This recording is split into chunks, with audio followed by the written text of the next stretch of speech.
이슈 칼럼 이어가도록 하겠습니다. 미중산업경제연구소 조용찬 소장과 함께합니다. 소장님 안녕하세요. 예, 안녕하십니까. FOMC부터 바로 여쭤보도록 하겠습니다. 금리 인하를 당연히 하진 않았고요. 이제 점도표상으로 이야기가 좀 나오고 있고 파월 의장의 인내라는 단어가 지금 사라지는 상황입니다. 다음 달 당장 금리 인하 확률이 80%가 넘어간다 이런 얘기가 있는데 이게 경제 상황이 지금하고 과거하고 좀 다릅니까? 네, 아무래도 지금하고 예전에 금리 인하하는 상황하고 비교를 해야 되는데요. 1990년 이후에 미 연준의 금융 정책 기조가 보통 통화 정책이 긴축으로 바뀌면서 4번 정도 180도 바꾼 적이 있습니다. 4번 모두 미국 경제 활동을 보여주는 ISM 제조 경기 지수 그리고 제조 고용 DI 지표를 보면은 경기 확장과 수축의 기준선이 되는 50선이 모두 깨졌거나 침체 신호가 강하게 울렸을 때인데요. 50이라는 기준선이 깨지고 나서 보통 2개월에서 4개월대의 금리가 인하가 됐습니다.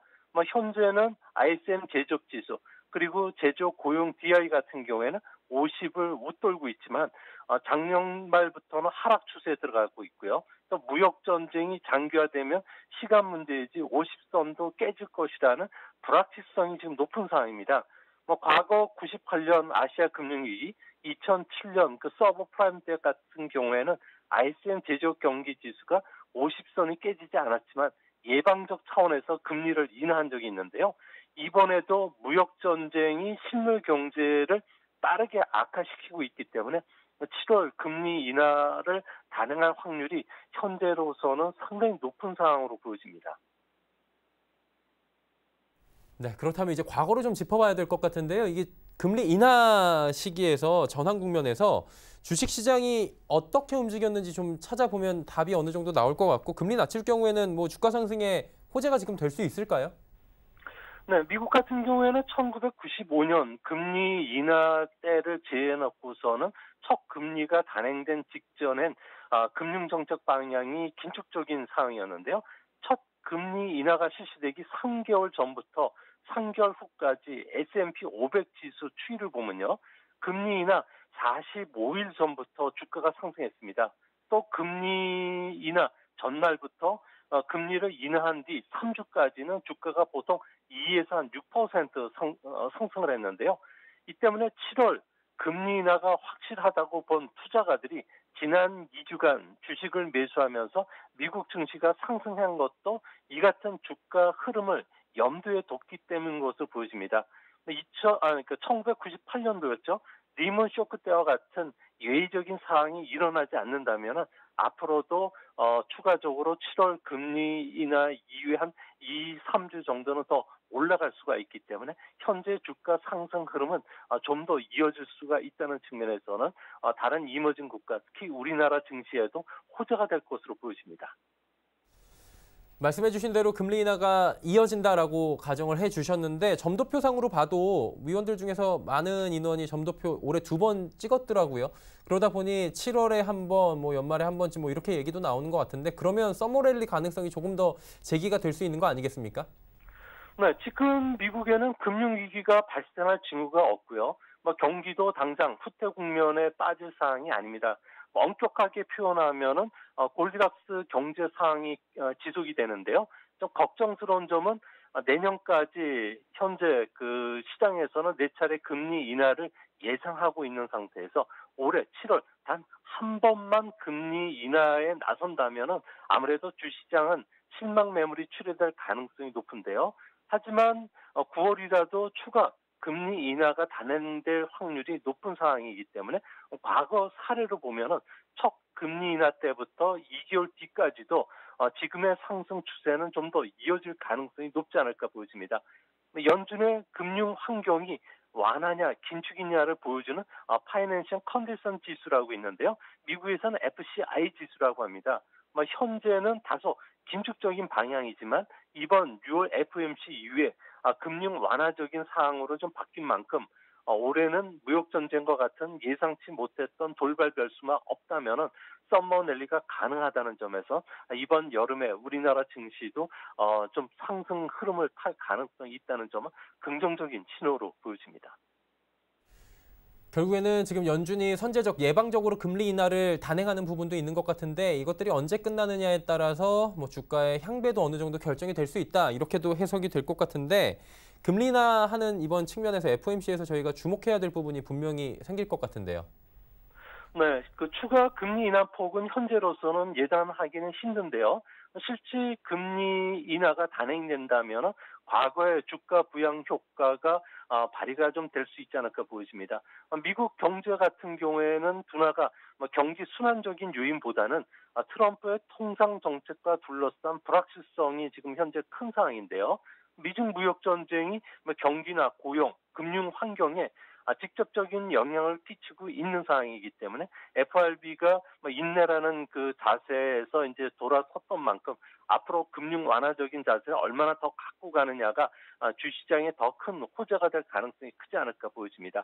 결국 FOMC 투표권을 가진 그 지역 연방은행 총재인 그 에반스 시카고 연방은행 총재라든지 조지 캔사스티 연방은행 총재, 로젠 글렌 그 보스턴 연방은행 총재가 앞으로 금리 인하 필요성과 관련해서 부정적인 목소리를 내지 않고 어느 정도 비둘기파적인 목소리를 내는지도 앞으로 유념해서 보실 필요가 있을 것으로 생각이 됩니다.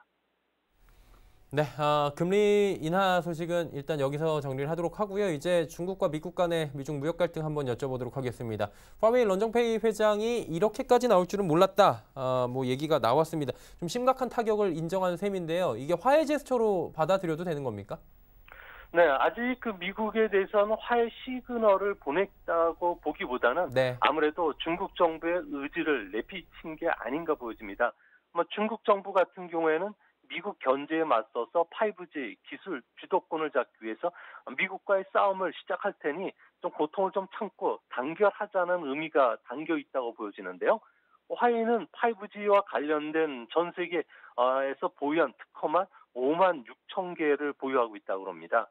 지적재산권 포트폴리오에 포함된 특허라든지 출간물의 수만 하더라도 10만 3천 개에 달하는데요. 지난해에는 미국에서만 무려 1,680개의 신규 특허를 따냈습니다. 이 때문에 퀄컴, 버라이전을 상대로 해서 특허 사용료를 요구하는 소송도 지금 벌이고 있는데요. 중국은 기술 패권 전쟁의 마지막 세 번째 전투를 앞두고 수세에 몰려 있지만 특허료 사용료를 무기로 해서 미국의 반격을 가할 그 태세를 갖추고 있고요. 이 때문에 미국의 그 가파, 구글이라든지 애플, 페이스북, 아마존닷컴에 줄 서지 말고 중국 기업들 그리고 해외 기업들 같은 경우에는 배치라고 하는 바이두, 알리바바, 텐센트, 화웨이에 따라 오라는 의도로 보여진 것으로 해석을 할 수가 있기 때문에 아무래도 런정페이의 그 이런 이야기들 같은 경우는 역으로 한번 그 해석할 필요가 있지 않나 보여집니다. 결국에는 이제 미국이 어느 정도 승기를 잡았다라고 표현을 해도 될 것 같은데 이렇게까지 미국이 하는 이유 뭐 여러 번 여쭤보긴 했지만 다시 한번 정리하도록 하겠습니다. 군사함부로까지 전선 확대하는 이유 어디 있습니까? 네, IMF 같은 경우에는 무역 전쟁이 심해지면은 미국의 성장률은 최대 한 0.6%포인트 떨어지게 되고요. 중국은 1.5%포인트 정도 하락하면서 세계 경제는 6천억 달러의 엄청난 피해를 입게 됩니다. 서로 피를 흘려야 되는 싸움이지만 21세기 주도권을 잡기 위해서 미국 같은 경우에는 군사력, 안보 보장 문제와 관련해서 국력차를 이용해서 중국을 좀 더 압박하겠다는 생각이고요. 두 번째로는 미국식 자본주의가 중국식 사회주의 경제보다 위에 있다는 것을 확실히 보여줄 필요가 있다는 겁니다. 이뿐만 아니라 자유와 통제 가치관의 차이인 점도 있고요. 기술 패권을 지키기 위해서 미국 같은 경우에는 네 가지 분야의 전선을 확대하면서 중국을 압박하고 있는데요. 이 때문에 무역 전쟁에 한정된 싸움이라면은 비교적 짧은 시일 안에 결론도 내릴 수가 있겠고요. 이번 G20 회담에서도 묘역 합의를 이끌어낼 수가 있겠지만 트럼프 같은 경우에는 중국 리스크를 분명하게 세계에 표명화시키기 위해서 전선을 지금 확대하고 있고요. 이 때문에 이번 패권 전쟁 같은 경우는 장기화가 불가피하다는 점에서 이번 G20 정상회담과 관련해서 시장이 원했던 결과는 좀 나오기는 확률상으로는 상당히 적지 않을까 보입니다. 자, 이제 다음 주 오사카를 저희가 주목을 해야 됩니다. 일단 두 정상은 만나겠다라는 의지는 시진핑 주석이 보내왔고요. 만나기로는 지금 돼 있는데 이게 불발되고 4차 관세 부과되면 승자 없는 게임이 될 것이다라고 이야기가 나오더라고요. 가장 심각한 피해를 입는 기업은 어디겠습니까, 그러면? 네, 아무래도 가장 큰 피해를 입는 기업은 미국의 애플이 될 것으로 보입니다. 워낙 그 애플의 단말기라는 하드웨어 비중이 40% 정도 높고요. 또 중국 생산 규모가 워낙 많기 때문에 그렇습니다. 애플은 그동안에 높은 브랜드 파워를 가지고 아이폰에서 높은 이익률을 올리고 있는데요. 한 달 팔면 50에서 한 60%, 삼성전자의 30%를 웃도는 상황이었습니다. 거의 소프트웨어와 관련된 기업 수준의 이익을 올려왔는데요. 이번에 4차 관세 부과, 여기에 중국의 매출 감소로 인해서 이익률 하락이 좀 불가피할 것으로 보입니다.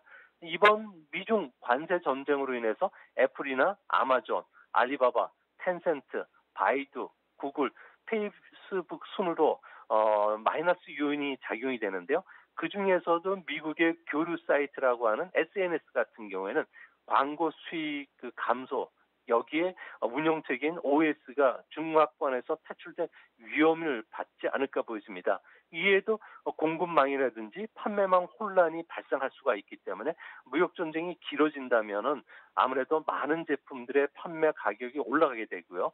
세계 시장의 수요도 줄기 때문에 시간이 갈수록 피해를 보는 기업이 점점 늘어날 수 있다는 점에서 이번 미중 무역 전쟁과 관련해서 최소한 G20 정상회담에서 휴전이라도 좀 나와야지 우리나라 증시의 상승에 커다란 그 도움이 될 가능성이 있는데 현재로서는 이런 확률은 낮아 보이는 상황입니다.